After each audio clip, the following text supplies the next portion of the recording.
Like with the energy bars, for example, it took us 2.5 years to develop a product. Yeah. And so many people would give up in this 2.5 year process just before even launching the company. Yeah, it's such a long process. It is a long process. So I think it takes this, perseverance and not giving up when it's hard kind of mentality. Welcome to the Sonder podcast. An epic story that continues invisibly around you, like an anthill sprawling deep underground, with elaborate passageways to thousands of other lives. I'm your host, Alexander Robertson, and this is where strangers become stories.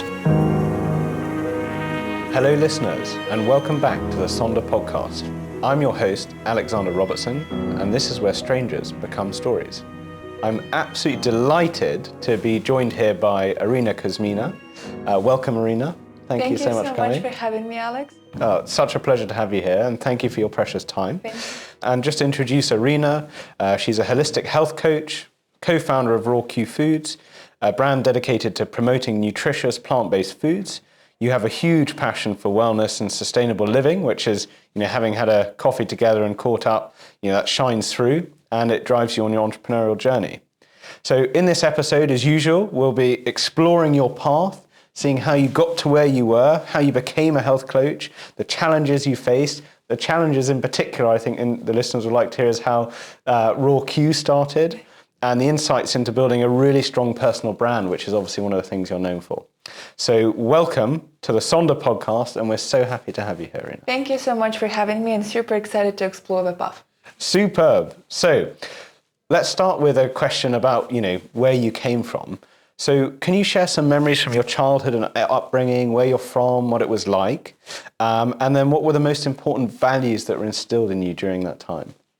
So I'm originally from Moscow, from Russia. I was born and raised there, and I lived in Moscow up until I was 16 years old. But me and my family, we've always traveled a lot due to the nature of my mom's business, but also just because it's a family passion of ours. It's kind of in the blood, in the DNA and everything else. And when I was 16 years old, I would say, moved to Japan for roughly 2 years. That's because my mom's business required her to be there full-time, and I'm the only child. So, when it comes to only children, you're not really given that much choices about your geography. So I've just been taken as one of the lovely suitcases. And we moved to Japan. We would spend 1 month there, then come back to Moscow, 1 month there, maybe go elsewhere. And after that, I moved to London, and it's been 8 years now. I originally came here to study in university, then I fell in love with London, stayed here, worked for a couple of companies, and then started RawQ. And I think when you have such a diverse upbringing about different countries and everything else, I think you kind of inherit values not only of a family, but also of the places around you. And of course, when it comes to family, I think the main values that my mom tried to teach me was always to be kind to people. Yeah. And always greet and meet everyone with kindness, and that there's no place for rudeness or anything like that. It's to always say the truth, that even if the truth is not pleasant or it hurts, it's better to say truth than a sweet lie. And I think that's also the way she kind of raised me, that I was allowed to do everything I wanted. And even if I messed up or got in trouble, as long as I told the truth, that was fine. I would never get a punishment or anything, but the problem came if I would lie. Yeah. About something that I've done. So I think being truthful as well, and doing something that I'm passionate about, and not just, living life, but trying to make an impact. So to be busy. Yeah. She truly believed in me being busy. And I remember when I was in school, she had this theory that the best way to relax is a change of activities. So let's say I just finished school, and that was mental activity. So now it's time for some physical activity. So I always had tennis after school, or dancing, or ballet, or gym, basically something physical. Now I'm tired physically, I can go and be mentally tired again. Yeah. So then it was, English or piano, or, just doing homework. Actually homework came after that. Not sure if there was a change of activities, but because both are, mentally tiring. And I think it's also love for family, because family is the most important thing in our life, and that family always comes first. and to choose people around you wisely, and to treat close friends as family as well. And I think I've got a couple of values that come from Japan, because, Japan is such a distinctive culture, and it's a very strong one. And of course, when you live there, especially as a teenager, you absorb a little bit of that. And I think with Japan, it came a very strong sense of respect to everything around me, not only to people, but also to places, to objects, and to everything. Because, the density of population there is very high, and the resources are very limited, but they are very high quality. If you go to a Japanese restaurant, just a normal restaurant in Japan, and you order a salad, for example, they might bring you a very small portion, but it will be super fresh, very delicious, and all of the vegetables will be cut perfectly and identically. Quality, not quantity. Yeah, quality, not quantity, and respect, towards resources and everything that is around us. I think that was the main thing that I picked up from that culture. It's quite a beautiful thing. Yeah, very beautiful. And bearing that in mind then, your heritage, we love telling stories here on Sonder and turning strangers into stories. So has your heritage affected the way that you tell stories and your business life, your journey? Oh, that's a good question. I think that the most significant way it has affected me, it's that my mom, she's a businesswoman. She's always been, and she's achieved everything by herself, and I think she's also my hero. super glamorous lady. Yes, and I think she's my hero. She is my role model, and I always liked, how she could be this very strict and professional and straightforward in business life, and then be this beautiful, elegant lady and very, very caring, very loving mother. How she could always combine that both. But I think in a way, that also influenced me quite a lot. So I was very used to taking risks. I was never afraid, because I knew that if you work hard and if you are being honest with yourself and people around you, and if you're a nice person, then things will work out along the way. That's so interesting, and that sort of informs our next question, which we might now know the answer to. But who was your idol growing up? I think my mom. And I talk about her a lot on this podcast, but she's, I think, the most remarkable person I've ever met. And, she was the only woman in her line of business. And again, she was so graceful and so beautiful and truly an excellent mother. And even though she was working, I never felt like she was absent. I remember once she came to my first piano concert, where, for reference, I played just a very simple song for literally 1 minute, which went like did. So it was very simple, nothing crazy. And she flew from Korea for 6 hours to come to my concert, give me the flowers, take me to dinner, and then flew back with the next flight back to Korea. Did not even stay overnight. The precious things in life. Yeah. And she always made sure to be there when it's important and to always show the love. And yeah, I think my mom is my role model. What a super cool lady. And you're definitely your mother's daughter. Thank you. So you've obviously had quite an interesting career, because you started in fashion and then you pivot into holistic health. What inspired that change? I think that fashion was always more kind of a hobby than a career. So when I lived back in Russia, I had to add this TV program for teenagers on Fashion TV or World Fashion Channel, and it was cool and interesting because I liked journalism at that time. That gave a great opportunity, to explore that path. I also think it gave quite good skills, to not be able to talk to strangers, to know how to present myself, to know how to talk, to not be afraid of camera.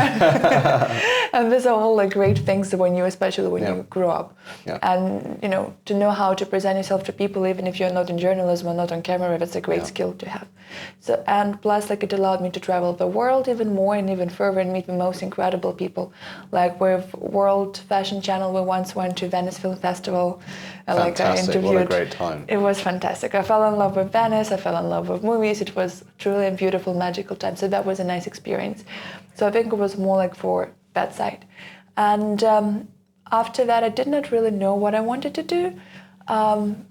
I just went, and did a degree in UCL, which I found would be, quite useful for anything that I would do in life later on, which was information management for business, and it combined IT and business studies. So kind of business in the world of technology. And that was quite interesting, and that was good. And as I was doing that, I was always fascinated by health and wellness and nutrition. I think, again, partially comes from family. My whole family, I wouldn't say health obsessed, but everyone is very healthy and looks after them. So going to the gym in the morning, it's something that I've been doing since I'm 14 years old. Reformer Pilates. Reformer Pilates, love Reformer Pilates, like or yoga or tennis or just anything to stay physically active.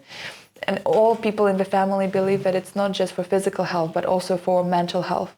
And that physical activity can heal you from so many even like mental, issues. When you're sad, when you're broken, when you're heartbroken, like physical activity helps. And we always ate like, I would say, quite healthy. 90% of the time it was like just very nutritious, like, proper meals. And then like, of course, there was room for pleasure, like for ice cream, etc. But there was never like the treats. But there was never like the main thing.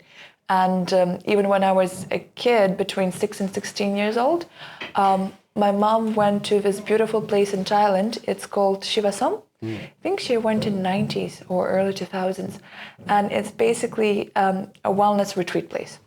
But it's very, I would say, forward thinking. It's very holistically aimed, and it takes your whole body into account rather than, if it's my sore throat, then it's a sore throat. So proactive, not reactive. Yeah, exactly. And preventative medicine. And she brought this recipe from there, which I would say modern day people would call it a smoothie bowl. But every day for breakfast, I would have a smoothie bowl, which was spirulina, like in the bars, flaxseed oil, berries, banana if I had a workout, soy lecithin and lactobacterium for probiotics, and soy protein flakes, and all this blended. Did not taste good. Hated breakfast. Maybe that's the reason why I still never hate breakfast. But that's just an example that like health was always part of it. And then I felt like that, and then at around 14 years old, I started consciously going to the gym, and I started noticing that my body was craving more nutritious foods. Like if before I had to force myself to eat vegetables, I suddenly really wanted them. I think that was like to do with recovery, like for muscles and everything. And I just started, reading online and everything else. And plus, that's also the age when every girl in school wants to lose a bit of weight or get more toned, but starts very early on for girls. Yeah. And we were just all discussing that like on the breaks, or like what is a new trend to diet. I remember we even tried a chocolate diet once, which is... That sounds great. I could get behind that one. That's a great one, but like it's very not nutritious. But basically the diet was that a day you are allowed to eat one whole chocolate bar, but that's it. Yeah. Theoretically, it worked because like we're only 600 calories from a calorie for a whole bar. But of course, it's not a way to eat, and would not recommend anyone to try. Not good nutrition, I imagine. No, not good nutrition, and also it's a poor quality of weight loss. But yeah, it was always around. And I think by the time I was in London University, I kind of had so much information in my head, from family, from internet, from all of my past experiences. And I was very confused about what was healthy, what was not healthy, what is good for me, what is not good for me. Because when you go online, you see so many contradictory advice, like eat fats, you need to go low fat. Like eat whole grains, they're good for you, no, you need to go low carb. Like do intermittent fasting because your digestion needs rest, or eat regular, small, tiny meals. Snack, like don't snack. It's so much to take on, isn't it? And so confusing. So confusing. It always reminds me of this moment. Have you seen Friends? Yeah. I love Friends. So there's this one moment when Phoebe goes shopping for a wedding dress with Monica. And Monica starts whistling to ask for Phoebe's help, but she hears whistle from different sides, so she's running around like, oh, like what do I do? And I felt like Phoebe in a wedding shop. And I needed a place that would kind of help me figure out, and put it like Russian saying, put all the books on their correct shelves. Oh, I love that. What a great saying. So I needed a place to basically help me shelf-alize. Compartmentalize, I guess. Yeah, everything. And so that's why parallel to my London studies, I did online University Institute of Integrative Nutrition, which is New York based, but you can do it online as well, like everything in the world now. And it's really been like a wonderful, beautiful place because they kind of have this 360 approach. They teach you all dietary approaches, but the main thing is that the whole belief system is that health is not a one-size-fits-all. It's very individualistic. Personal journey. Yeah, and what works for you might not work for me. Like what works for me might not work for, whoever is watching or listening to this. Chocolate diet's perfect for me. No. Chocolate diet is definitely not good for anyone. And And, we teach you gut health, how to read the analysis, like what to do. We also teach you a lot about like psychology and emotional side of eating, which I then later decided to specialize and did extra courses on that. And as part of that graduation process, we had to start working with clients to kind of have a couple of trial sessions. And I started doing that, and I really loved it. Yeah. And it was never like my only job. It was something that I was doing, like I would say part-time or something, but I loved every single second of it. First of all, from quite selfish perspectives, because, sometimes whenever we do something, we don't really see the direct impact on our actions, like, or sometimes it might take a very long time to see the impact of our actions have. And working with clients, I could see the direct results straight away. Yeah, that's tangible, so exciting. Yes, yeah. It was tangible, it was exciting. And I had this very proud feeling of making this world a better place, one healthier person at a time. And at the same time, I was working for a wonderful company. Back then it was a startup, and now they recently signed Ronaldo as one of their ambassadors. Cool. Very cool. So they grew a lot. I'm very proud of them. It's called Bionic. It's a personalized vitamin supplements. So the idea is that they come to your house, they take a blood test, they analyze your blood, and then they create this vitamins for you, which comes in granule forms, because granules have 85% of absorption compared to pills, which are much less, and you only take 2 teaspoons a day, and that's it, and you don't need anything else. And like, the company is great, the product is fantastic. You can see that I was on the sales team because I still remember it. And so it was kind of all health and wellness. And that's how I suppose I came to that, to health and wellness. Amazing. Well, I mean, a big part of your brand now and who you are is being an entrepreneur. So I know our listeners would love to know, what was your first entrepreneurial experience and what did you learn from that? I would say that RawQ, our wonderful long-lasting energy bars, the only long-lasting energy bar in the market that is buckwheat-based, a gluten-free pseudo-grain that's been clinically proven to stabilize your blood sugar levels, is, I would say, my first proper entrepreneurial experience. But ever since I was a kid, I wanted to try to sell something. Yeah. I don't know, like I've had this crazy ideas of, first I wanted to do swimsuits. So I designed like swimsuit, I took photos, like I tried doing that. Then I wanted to bake healthy muffins on my kitchen in London and to sell them in gyms. And then my mom told me that there is such a thing as, health regulatory authorities, food safety and everything. I was like, okay, that is not going to work. Yeah. But when I was a health coach, I think that you can also call an entrepreneurial experience, because you need to find clients, you need to secure the clients, you need to deliver the results. Like, you are in charge of it. And even though it's not a tangible product, it is providing a service. I think that was the first entrepreneurial experience. And as part of that, I was also running wellness retreats, which I loved a lot because I love taking care of people. I love organizing things. And it was just like a passion project of mine as well. And I think what I've learned from being a health coach and what I'm taking now into energy bars, it's patience. Because, sometimes as an entrepreneur, you want to get it done straight away, but sometimes things take time. And even like with the clients, with some I would achieve the goal like in 2 sessions, with some I would work like for 2 months. And it's also, basically the journey requires patience. And it's also not only about getting the goal and getting to it, but also about enjoying the whole experience and seeing it as a journey. Yeah. So I think that was what I've learned from being a health coach and what helped me a little bit with the energy bars. And with that, would you see yourself as a natural entrepreneur? And if so, were there ingrained traits that helped you? I think yes. I actually think entrepreneurship is not something that can be taught. And I don't think it's necessarily a good thing. There's no such thing as good or bad. I just think that there are 2 types of people, one who are more entrepreneurial and one who are more corporate. And as a corporate person, I was terrible. I would like even to apologize to my former boss at Bionic and everything else, because, when you have this entrepreneurial mindset, you always think that you know how to do things better, which makes you terrible at your job. You think that you know better than your boss, better than your manager, better than everyone else. You're always complaining. You're always to find your own way. And I think that's a sign that you are not made for a corporate world if that's about you. I think maybe I wasn't born with it, but maybe seeing my mom do it her whole life, I never had like another perspective of my life going forward. But I think the traits that help is perseverance. Yeah. It's not giving up when it gets hard, because launching your own company is much harder than people think. Like with the energy bars, for example, it took us 2.5 years to develop the product. Yeah. And so many people would give up in this 2.5 year process just before even launching the company. Yeah. It's such a long process, It isn't is a long process. So I think it takes this, perseverance and not giving up when it's hard kind of mentality. And I think I have that. Also, I think partially from tennis, because I played a lot of tennis, as a child, and my business partner, the husband of my business partner and our greatest brand ambassador is a tennis player, Daniil Medvedev, who I love and respect a lot.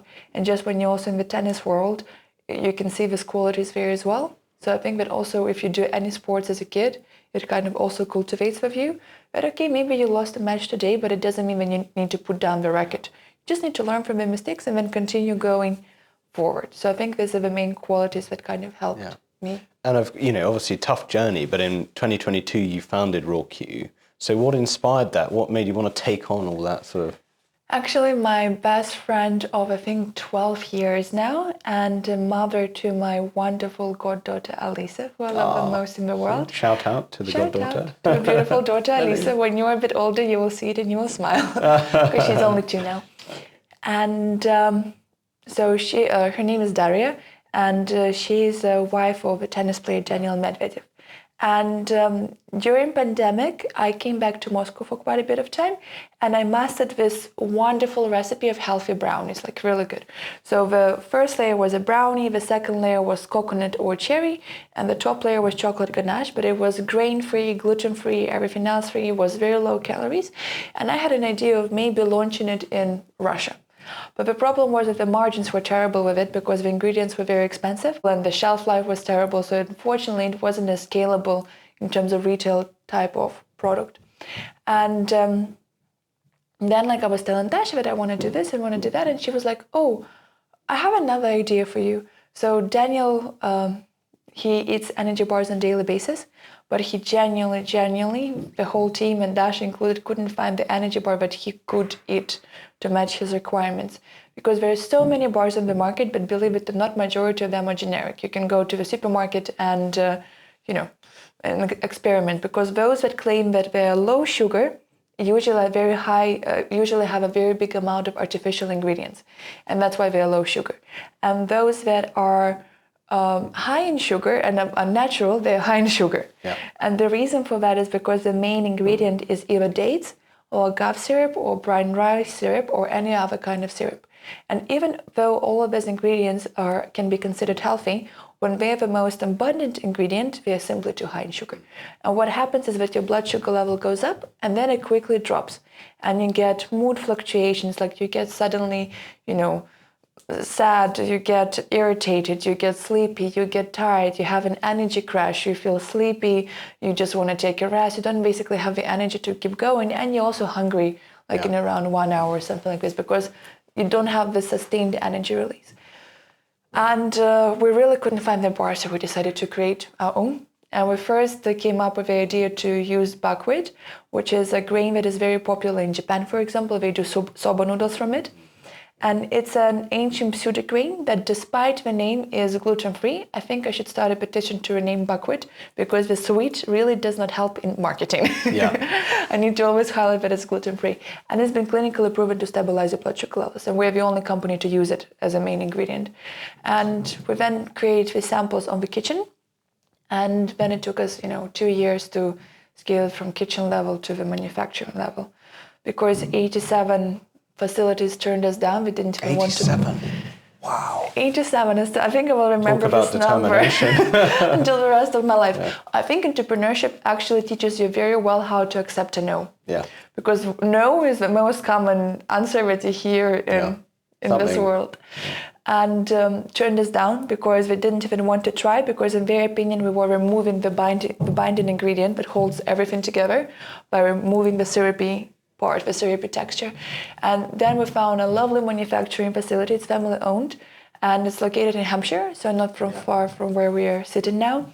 And with them, we went through 12 failed factory trials because we couldn't match the shelf life, we couldn't match the water level activity. Maybe sometimes the mixture came out too hard, so we would break the formers. Right. Sometimes it would break the mixers. Wow. Sometimes it wouldn't hold. It was like too liquidy. Like we had all different kind of problems. So what I love about that is, you buy that, and no one understands that all of that has had to happen to make that tangible product. Exactly. It's not just appeared. No, it hasn't. But I think after going through this journey, I now have immense, it will sound ridiculous, but I have immense respect to any product in my life. Like I have immense respect for this chair. Yeah. Like I'm sure to craft it also Someone took a bit of time. Yeah. Someone had to make it these pictures of his frames or air conditioner is above us. I'm not sure if you see it, but there's air conditioner above us. And it was, I think, quite also a journey to develop that one. And I just feel very grateful about everything that is around. Someone's had to do it, right? Yeah, it's crazy, no? So one of your personal mentalities, Arina, is, as I understand it, there's no quick fixes. And do you feel this is reflected in your business life? First of all, you're 100% right. I think as a health coach, I realized that a quick fix never works. So if a diet is promising you quick results, you should probably refrain from it because you will spend actually much more time for going for quick fixes approach. And if you want to truly change something about your health and wellness, you should first understand why you have this problem and then address it, 360. So have this kind of a full-on 360 approach to your health and to your wellness and not just to the food that you eat. And it's never a quick fix.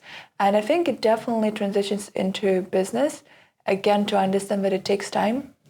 Again, if the sales are not doing that great this month, it's to make a stop, breathe out, take a pause, try to understand why is it not working, and then try something else. And I think just knowing that everything is a journey and that making mistakes or sometimes not being there yet, it's all part of the process. Because I think if you want a quick fix, also for, in the business world, I think, again, you will stop doing whatever it is that you're doing very quickly, because as soon as you hit a rock or a difficult patch or anything else, you will, basically just turn around and give up. So I think it helps to, again, stay on the road and to see it as a long-term journey. With that in mind then, so, what was the go-to-market strategy with RawQ and how was it informed by that? So I think this influenced a little bit how we position our product. So I think, first of all, it's taken 2.5 years to develop a product. So not to settle or not to start using the ingredients that we don't want to, or make it super healthy but not tasty, or have a lesser shelf life. So I think it was, the core idea of our product development, not a quick fix. So we did not want to find a quick fix to our problem, and we're really dedicated to this process. And I should actually thank my business partner, Dasha, a lot, because she had the patience to also go through all of that with me. And it very helps to have someone next to you who has the same mindset that you do. Yeah. And in that we're very similar. And I think our go-to-market strategy basically started with that. And right now, I think it kind of reflects in the places that we want to work with. So we're, for example, not selling everywhere, and we will never sell everywhere. That's not the goal of this product. We have a stronger ideas where we want to sell, because, placement is one of the 4 P's of marketing. Yeah. So we're also quite patient about it, and we don't see it as a quick fix as well. It's also about the way we market our products. I think if we wanted to have a quick, fix or get bigger sales, we would market it as a, super magical weight loss, or give all of these promises that actually an energy bar cannot do, but that sounds super good and is very marketable. Again, we're not doing that. Just because I think that our customers will find us, they will stay loyal to us, and we do stay loyal, because once you try it, you can never go back. Yeah, and I love that. So I think that's also embedded into that. And it's also about, the people we're working with. So, I don't know, we have so many influencers reaching out to us, bloggers, etc. And that's not the path that we want to go to, because our ideologies that we were designed for professional athletes are now delivered to you. So we kind of also choose to stay on that part and on that path rather than, just go mainstream or everything else. So I think it helps with just being focused and knowing what you want and sticking to it. In regards to that, obviously also through your co-founder, there's a hugely strong connection with tennis and the brand. So I know that you see that as important, but would you like to explain that to our listeners? So first of all, I like that the product was created in a place of need. So it's not that like we created the product and then tried to find the ambassador for it.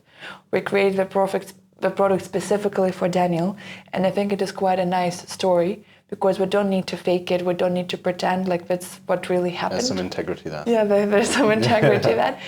And so I think that's what basically started us.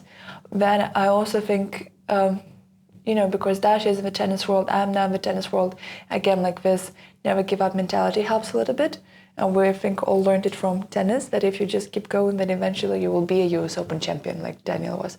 And this journey is not easy as well.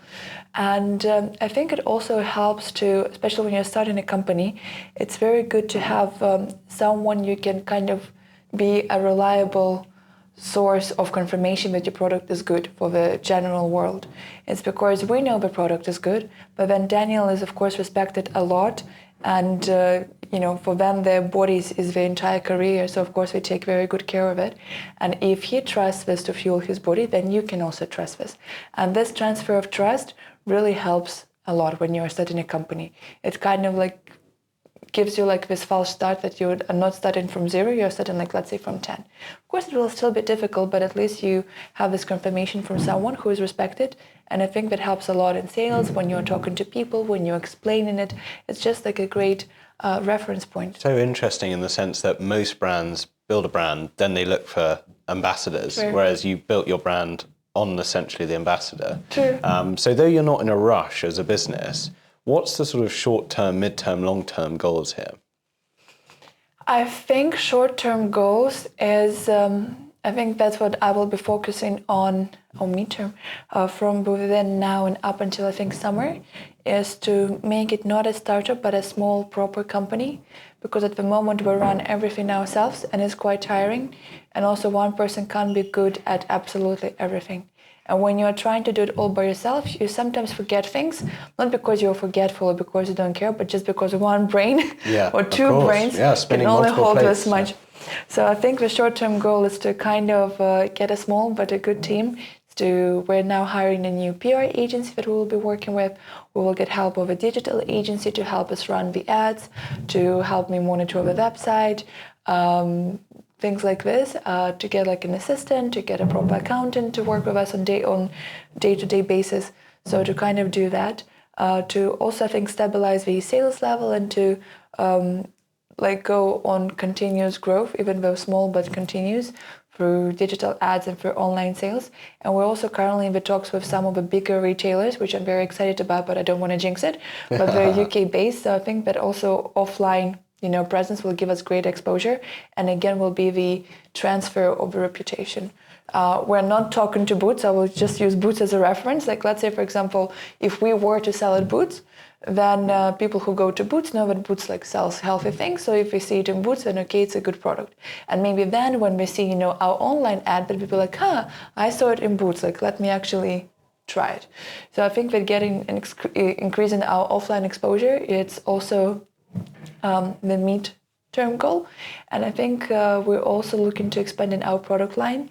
They will all be buckwheat based and all about long-lasting energy, but just different products for slightly different needs, different time of day, etc. I love product development. That's very exciting. So I'm very happy about that happening. Yeah, that's so interesting as someone from an external perspective. Now, talk of external perspectives, I think one of your strongest traits is your personal brand. And obviously it's something that's so in vogue nowadays. So if you were to give anyone any advice how to develop such a strong personal brand as yours, what would it be? I think you need to be true to yourself and not try to fake it till you make it. Because I think people can always see when you are lying. So again, like you said, usually companies start a company and then search an ambassador. And I'm not saying that that's fake it till you make it, but then it's obvious that the ambassador is an ambassador just because you're paying him money. If another company would have paid him money, in most cases, probably he would have also been the ambassador. And when it flows like this naturally and organically, it's a much better story. And I think when it comes to a personal brand, it's also the same a little bit. Because if you're not into health and wellness, you can't really fake it. I mean, you can go on interviews and say that you are, but then, you know, like you're out every night until like 3, 4 a.m. or you never go to the gym, and eventually these things will start coming. Catch up with you. Yeah, will start catching up with you, and the truth will come out. And I think also people always see when you are sincere and genuine and when you're not. I think it's kind of like this trait that's wired into all of us. And so yeah, I think when you're thinking about a personal brand, just stay true to yourself. Do something that you're truly, really passionate about. Because again, this is something that Steve Jobs always said. If you don't love what you are doing, you will again give up very quickly. Because sometimes it gets so hard that if you don't love what you do, you will be an absolutely crazy person to keep doing it. And it takes you to be crazy about whatever it is that you are doing, to keep pushing and pushing and pushing when it gets hard. So stay true to yourself and be absolutely passionate about whatever it is that you're doing, because I think that's the only way to make it when it gets hard. Interesting. And I imagine a big part of that is growth and development. Is there something that you realized in yourself that you wanted to grow and then you really put a huge emphasis on developing that? I think I wouldn't call it maybe grow, but I think I've started to accept things as they are, because you see, I'm a perfectionist. And I usually like everything and everyone around me, including myself, to be perfect. And it's also kind of wired to the idea that if you're not perfect, then you're not loved. So that was this whole concept of perfectionism is something that I worked strongly on. So I used to be very afraid of making mistakes. Funny enough, I was never afraid to take the risk, but I was afraid of making mistakes and admitting mistakes, because I thought that makes me not perfect, and if I'm not perfect, then no one likes me, and that's not true. Yeah. And plus it also allows you to be less harsh on people or circumstances around you. And I think it's also a more truthful and honest way of living, because sometimes, you know, work-wise or even boyfriends-wise or anything else, sometimes I really pretended that the situation is something that I wanted to be, rather than what it actually was, just because of this mind of mine that wanted to live in a perfect reality. And that got me in trouble very often. And I think like this acceptance of reality, accepting that it's not perfect, accepting that I'm not perfect, is kind of that I've been working on, and I think that is now finally, you know, showing up. Like before, if you would ask me how's my day, like even if my mom would ask me how's my day, I would always tell her, oh, it's perfect. Yeah. Even though it's not always perfect. Yeah. And I'm not saying that you should tell to strangers that your day is not perfect, but you can accept that your day is not perfect, and that's fine. The one person you can't lie to is yourself. Yes, exactly. That's what you're saying. And you need to accept those things. And in regards to your day, it would be really nice to know, like, what is a typical day for Arina? I think Arina doesn't have a typical day. Well, that's a great answer. I think it's a little bit like, you know, you travel a lot, I travel a lot. Yeah. We're both passionate about what we're doing, yeah. But we're also passionate about life around us, so we'll always try to make it interesting and exciting. So I think I don't have the sample day or a typical day of Arina, but there are some things that are always in my day, no matter where I am or what I'm doing. I always like to wake up early because I'm an early bird. I always start my morning with warm lemon water, and I always do some kind of form of physical activity in the morning. Like this is something I'm addicted to. And if I don't do that the whole day, I feel terrible. It doesn't need to be like, of course, when I have time, I do it like, let's say 1 hour of reformer Pilates or tennis or gym session. But if I have like half an hour, I'll go like on a treadmill, or I'll go for a walk if I don't have a treadmill around me and I'm traveling and don't have trainers. So I have 10 minutes. That's okay. I'll do like a bit like of an ab workout on the mat, like a bit of back stretching, just something to keep me physically going. Like for me, that's like religion and a daily ritual that has to be there, absolutely. And also work every day. And I like to get the most important tasks done before, lunchtime, just because I'm an early bird again, and like my circadian rhythms work in a way that I'm mostly productive until lunchtime. Then my productivity goes down, and after lunchtime, if I still work, I used to do, like more administrative things, which does not require like that much thinking or that much focus. So I think it's not a typical day, but I think that's something that is always in my day. So dynamism, go on. And walking. I love walking. So daily walks are there. No, I like that. So it's just dynamic when you can get away with things. Same for me, I agree. And you spoke about traveling. We both travel a lot. Mm-hmm. Can you share with our listeners like a memorable experience from your travels? Oh, there are so many, like truly so many, like they happen like every year. But I think one of the most recent ones was when we went to Tanzania, Tanzania, I'm not sure how to correctly pronounce it, with my mom this summer. And we've been to Africa continent like a lot. I think we've been to more than like 10 countries there. Wow. Together? Yeah. Oh, it's lovely. Truly love this continent because, the people are so warm and nice, and it's very real and honest again. It's very not pretentious. It is what it is, and there is so much beauty in it. And the nature is, of course, incredible. But I think this trip was very special because we went to see Great Migration. So it's a once a year kind of experience, activity. That's when wildebeests transition from Tanzania to Kenya. Yeah. So it's the same park, but they transition from one side to the other because the forestation changes and there becomes more vegetation and more grass on Kenya side of the park rather than on Tanzania side. And also the water changes. So they, do that once a year. And it's incredible because it's hundreds of millions of animals doing the river crossing at the same time. It's truly beautiful. And we also stayed in a tented camp, because that's the best way to see the Great Migration. And I never lived in a tent in Africa because, like you go to sleep like with this warm bottle that you hug and you hear all the wild animals around you at night and you go out to brush your teeth and you see a zebra. So that was like a very beautiful experience. And I met some lovely people on this journey, on this trip of ours, like some people that we were doing safaris with or that we were like, having lunches with. It was truly beautiful. Yeah, wow, so cool. And now there's a question I love asking. So what do you define as success? And has that changed over your sort of life and journey? I think I am in the process of defining what success is for me. Yeah. It's definitely not what it used to be because, as I said, I used to be this perfectionist, and then I realized that being a perfectionist, it's a good thing, it keeps you going, but it's also good to accept the reality. So I think now I am, refraining what success is for me, but going back to my role model, my mom. Lovely mom. I think that's kind of success is for me. It's, live your life loving what you are doing, having, like a beautiful, family or friends around you and being loving and caring towards them and making, good memories together. So I think that's also part of the success, like to kind of having this all approach. It's amazing how consistent that has been through season 1. We've asked so many people from amazing different backgrounds, and that's been such a consistent answer. I like that. So bearing that in mind, these close people and everything like that, is there a piece of advice you've been given over your life that just has stuck with you and it's just something you always bear in mind? Yes. I think my mom, it was actually quite recently that I was telling her that I doubt myself sometimes and I don't like it. And she actually told me that doubting yourself is good because doubting yourself gives you room to become better, to work harder, to be more. And it's kind of what is pushing you forward. So I kind of like that piece of advice a lot. If you don't have the contrast, you can't get the good as well as the bad. Yeah. Exactly. So it's good to doubt yourself. It's good to not think that you know it all. It's good to ask for help. It's good to ask for advice. It's good to, learn from other people. And that's what doubting yourself kind of gives you. So it's not necessarily always, a bad thing. And I think another thing, and again, it comes from my mom, I think it's basically she always told me that if you love someone or love something, you always love them unconditionally. That you don't love them on the basis like your friends even, for example, not necessarily romantic partners, but you don't love them today because you're having a good day.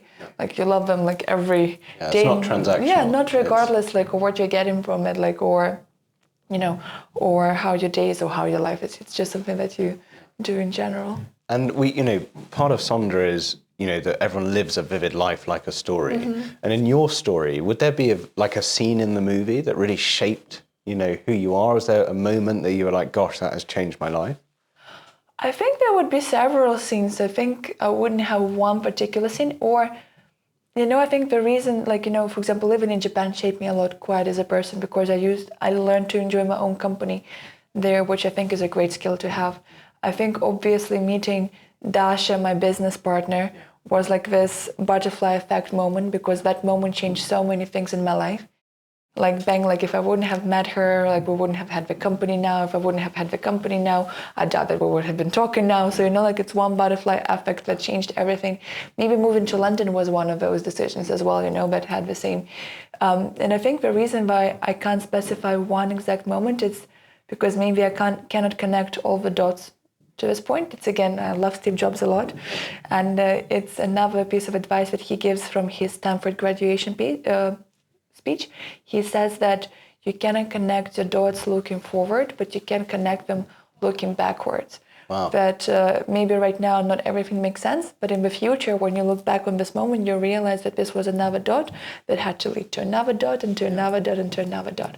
Like with RawQ, for example, I met Dasha because I was doing an internship in a toddler magazine in Russia when I was, I think, 15. And two of her friends, her course mates from university, were doing the same internship as me. And we went for lunch and Dasha came. And then, from this moment, from meeting Dasha has changed a lot for me. But again, like there had to be so many small points. Me wanting to do the internship, like me doing this, me doing that. And I think that's why life is beautiful. Yeah. But I can't specify the direct scene as of this moment. Ask me in 5 years. Maybe I will have an answer. Well, hopefully we'll have you back then. So you spoke about Steve Jobs, but if Arina could give one piece of advice to our listeners, what would it be? Oh, you can't fail if you never give up. Can't fail if you never give up. I love that. That's such a great I think that's my favorite one to give because, you can think you are failing many times or like you can like make mistakes, but as long as you never give up, you technically really can never fail. Yeah. If you just learn from this mistake, you learn from that mistake. It doesn't matter how many mistakes Movement you make. Is key. Yeah, exactly. Don't lay down. You just keep moving and it works. Yeah. Oh, cool. So the theory of Sonder, as we've explained to our listeners, is that everyone lives a vivid life like a movie. So they have a character to play. So a villain, a hero, an anti-hero, a supporting cast member. What do you see yourself as? Oh, I'm not, I don't know if you guys believe in astrology, but I do believe a little bit, and I'm a Leo, so as a typical Leo, I will say that I'm definitely the main character. Oh, that's brilliant. I love that. Well, we asked a two-time world champion what he was, and I was expecting him to come back with a leader. Mm-hmm. And he said, I'm definitely not a leader, which was I was like, wow. And that's why I love this podcast, because I get to ask really interesting people slightly difficult questions. I like that. Now, on that note, talking about questions, our last guest, who is an ex-close protection officer to the seniors of the royal family, has a question to ask you. Okay. So it's from Simon Morgan, and he wanted to say, you are what you are, but if you could be something different, what would you be, Arina? So, well, I will have two types of answer. First one is that there's a famous quote, unfortunately I don't remember who said it, but there's no one youer than you. And I'd really like being myself. Yeah. And I wouldn't want, be truly anyone else, and I also wouldn't want to change anything in my life. Like, again, I think I like seeing the dots connecting, but if I could be someone else, or it doesn't need to be a person, or it can be an object. Can be whatever you like. Okay, that will be a very weird answer, but I love medieval buildings like castles, etc. Yeah. And one of the reasons why I love it, and like whenever I go, I always touch the walls and touch the stones, and I think that always annoys all the security, but I always do that. Yeah. And the reason I do it is, can you imagine how many things these walls have seen? Yeah. So maybe if I could theoretically for one day be something else, and let's say it's not a human being, because I don't want anyone else's life, I like my own life, then I would love to be a small piece of maybe a flower that is growing there. That's so cool. Just because you can grow and see different things, and you can see all the gossip and all the kings and queens and like getting into fights and cheating on each other and killing for love and everything else, and I think that's quite fun. Yeah, and observe, I guess that's so interesting. But then I would love to come back as Arina to my own body and live my life as Arina and just make a very cool TV series about the things that I have seen. The Life of Arina. Yes. Season 1. Yes. I will tune into that. So would you like to ask a question of our next guest? Yes. If you could go back in time and change one thing about your life, what would it be? And if you wouldn't change anything, then would you go to the future, let's say in 15 years' time, and ask your future self for one piece of advice. Yeah. Or you wouldn't. I love that. I always loved movies, about travel and in time. And I think it's always quite a tempting, Yeah. idea. Great concept. I love it. Well, that draws our interview to a close. So I wanted to say thank you so much, Arina. It's been so fascinating. Thank you, listeners, for tuning in. And it's been so interesting to get a little insight into that world that, a lot of people don't understand. As you say, there's so many contradictory elements, and I love the element of the holistic health and the way that you've built your brand counter to a lot of the ways that people traditionally do that. Well, a massive thank you, Arina. Thank you so much. Thank you so much for having me here. And I should say it's been the most pleasurable experience, because I think that people are quite selfish creatures and they love talking about themselves. And I enjoyed every single second of it. We really enjoyed hearing it, and it's been a fantastic episode. So thank you. Listeners, if you want to know more about Arina, please check out the episode information. If you want more information on RawQ, that's also where you'll find it. So let us know if you want to get in contact, and we'll make sure that happens. In the meantime, we look forward to you tuning into the next episode, and please like and support so we can keep asking strangers and turning them into stories.